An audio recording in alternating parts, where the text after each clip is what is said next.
I don't like chocolate. There, I said it. I don't like chocolate, and there's nothing you can do to make me think otherwise. What good is chocolate anyways? It only comes in like 2 flavors. You also can't put it in your pocket. It'll just melt. That gooey meltedness along with the color is just... And in case you're wondering why I would need to put chocolate in my pocket, it would obviously be so that I could eat it at school. And I'm no barbarian. I follow the rules of being a kid and remember to eat my candy before my food. And another thing, chocolate is poisonous to dogs. I have 3 dogs, so if I accidentally left chocolate just laying around, my dogs might eat it. And have I tried it, you ask? No, I have not. I have not and will never, ever try to eat chocolate. Not even if you pay me $5. Or 10. Maybe 15. Fine, I will eat this chocolate bar for $20.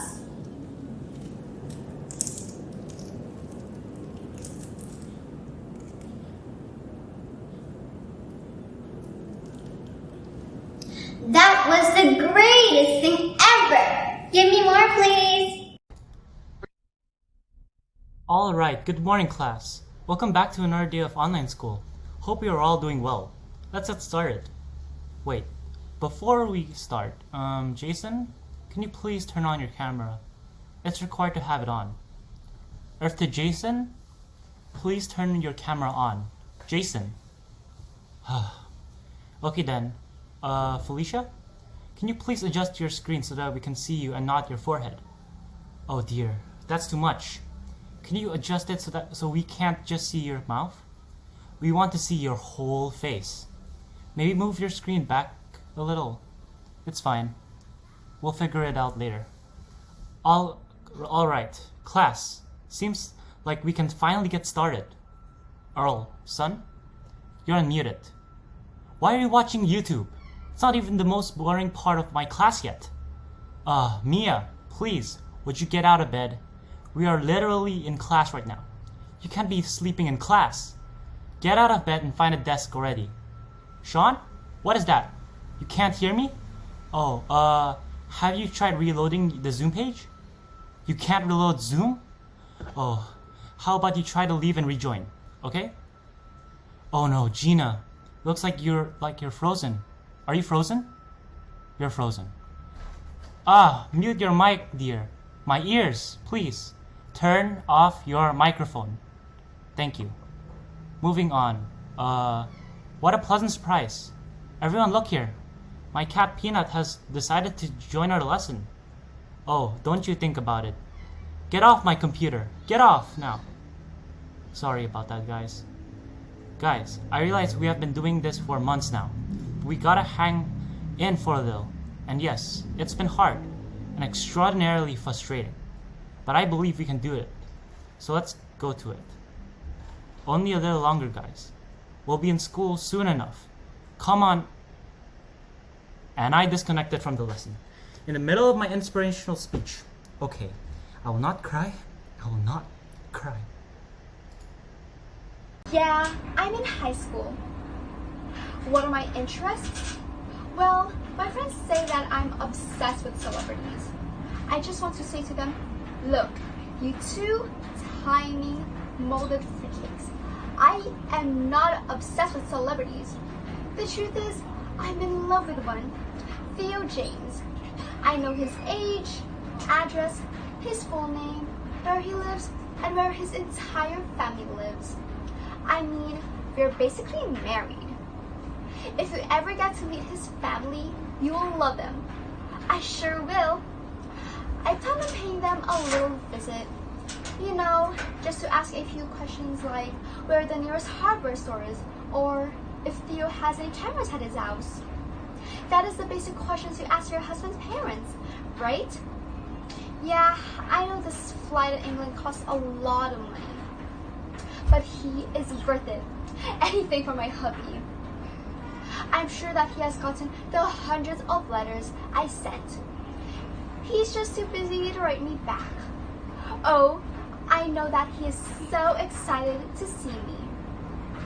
Well, when he regains consciousness anyway. What's that? You're calling the flight attendant to call the police? Oh, don't worry. He totally knows that I am coming. I gave him a little call the other day. I guess he thought I was some obsessed teen on the street, but I am so not obsessed. What? You think that I am obsessed too? No, ma'am. I am in love. Anyway, here we are. I am so excited. Wish me luck. Hello? Can you hear me now? What about now? Dang it! Leslie? Leslie? Are you there? Oh, okay. It seems to be working fine. You can hear me, right? Yeah, this is my new iPhone 6. My mom just bought it for me. It is so lame. I swear I have to run all over the place, pushing people aside just so I can get a decent signal. What's that? Oh yeah, I can hear you now. It's important? Well, go ahead. Wait, what happened? I didn't catch that last part. Leslie? Dang it. Can you hear me now? Shoot, what about now? Oh, I can hear you. You did what? Hello? Ugh. Dang it. Leslie? Leslie! Okay, I'm walking until I get a clear signal. Let me know when you can hear me. I'm gonna drop this phone in the toilet. Okay, you can hear me? I can hear you. Finally! So what happened? You killed Patrick and you want me to help move the body? Hold on. What? I'm where? Oh my god, I'm in the library! I was just thinking about the first day of quarantine. I thought it was kind of like a drill, you know, like it would only last 1 or 2 days and it would be over.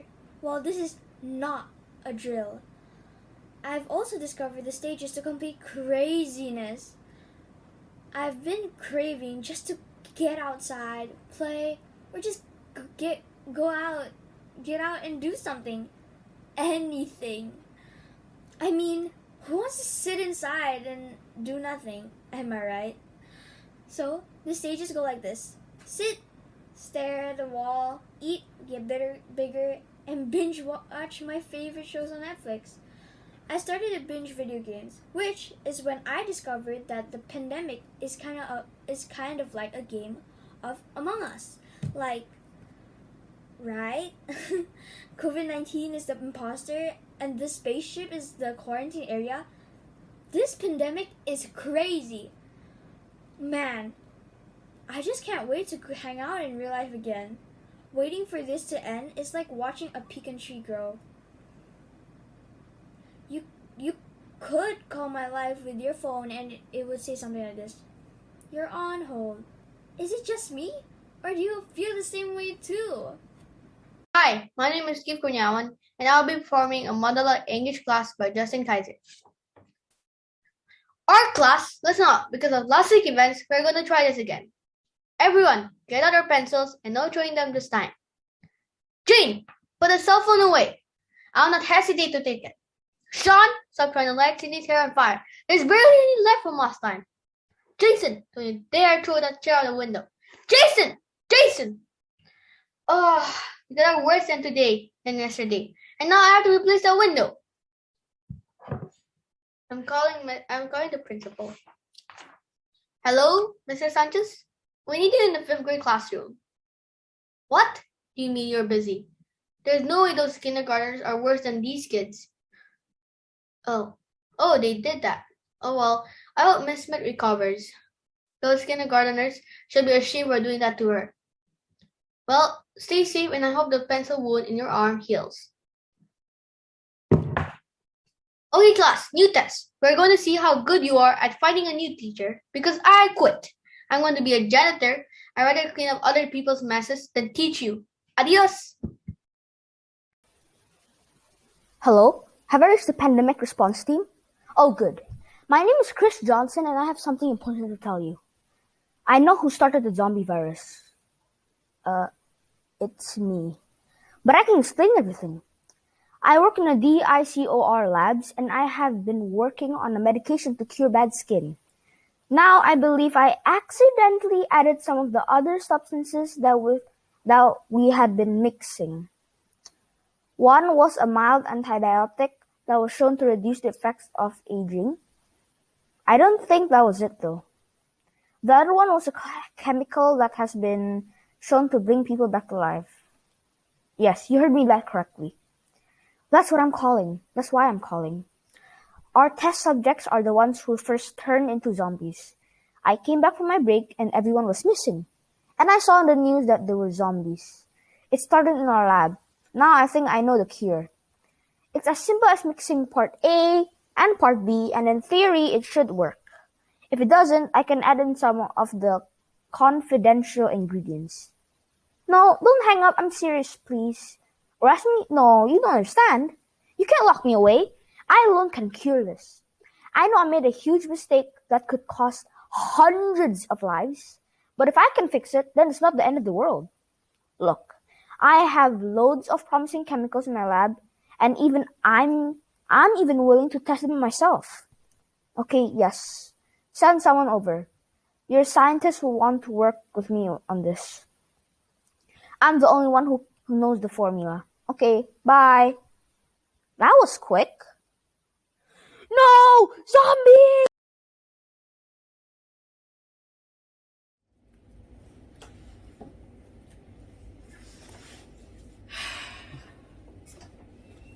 How dare you disrespect me like that? After all I've done for you. Raising you, teaching you, feeding you, clothing you. You dare to talk to me like this? If I had grown up with the things you have now, the opportunities and resources that you take for granted, I would be miles ahead. Sometimes I think you forget what growing up was like for me, and what a miracle it is that I am here. Because if you remembered, you'd never complain. When I was your age, I wasn't in a wealthy little suburb. I grew up in China during the Cultural Revolution. I didn't have time to argue for a later curfew. If I wasn't indoors before dark, I would have gotten carted off to the labor camps by the Red Guard.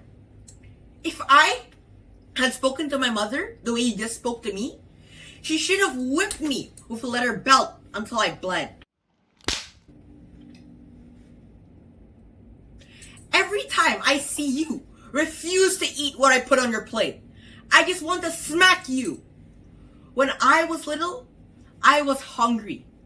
When I spilt a cup of uncooked rice over the dirt floor of our house, my mother smacked me across the face, and the whole family spent the next hour picking every grain of rice off the floor.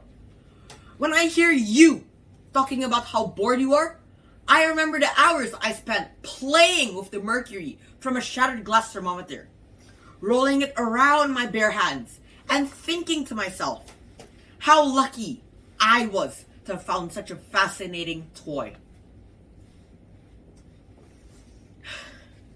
I can't stand the sound of you complaining how hard school is for you and how not getting an A is fine. When I was in school, if my name wasn't at the very top of the exam board, I would cry for the next 2 days. Hell, by the time I was your age, I was already in college. I did well enough in that college to earn a green card and a scholarship to Wesleyan University. I got my bachelor's, 2 masters, my PhD, met your dad, and then I had you. I remember my father looking in every nook and cranny of our straw-roofed house for every single cent that he could spare to give me. And then I look at you, spending hundreds of dollars every time you go out to the mall, and I am disgusted. But the most of all, I am sad. I am sad that you look at me, your mother, and see an enemy. Someone always criticizing, heckling, and yelling at you. Because when I was your age, my mother was gone Yes, those were the days when saying the wrong thing to a neighbor or too loudly at night could be the end of you. Just a couple of words criticizing Chairman Mao, the leader of the Cultural Revolution, and she was gone. I just want to do for you what I wish my mother could have done for me. To teach you the lessons that I was never taught. If you could just look up and see me for who I am. Your staunchest supporter, your most faithful ally, your greatest resource. Not your enemy. I am your mother, and I deserve your respect.